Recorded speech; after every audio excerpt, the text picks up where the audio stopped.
mainit na kawali, ilalagay na natin dito yung ating aswete oil. Tapos isunod natin yung ating garlic.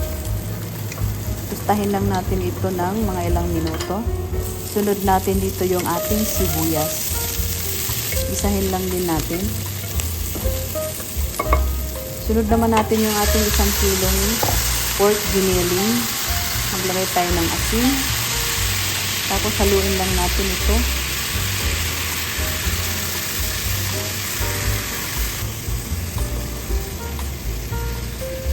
Kapag nahalo na, maglagay tayo dito ng oyster sauce, Knorr seasoning, paminta. Tapos haluin natin ito.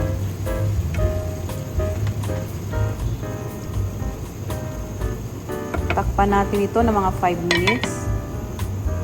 Ayan, kapag kumulo na, ilagay ko na dito yung patatas, carrots, sabay na natin sila. Ayan, napakadali lang itong maluto.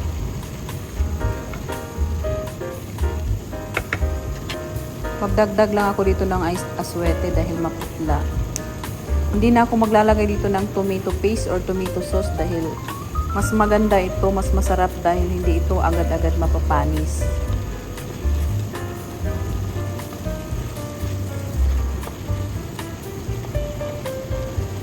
Naglagay ako dito ng dahon ng laurel.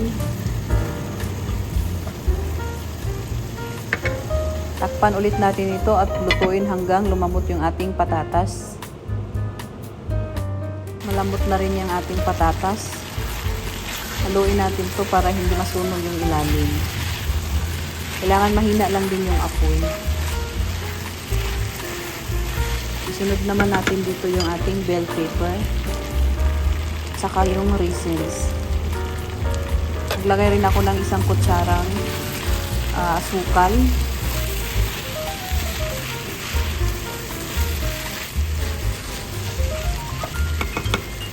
Magdagdag na rin ako dito ng green peas.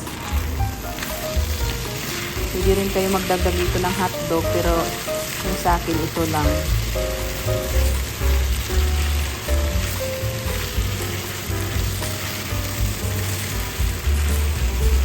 Ayan, at luto na yung ating pork giniling na napakasarap.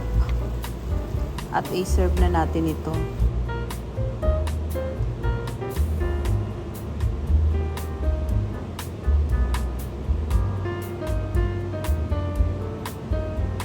Maraming salamat sa panunood. God bless!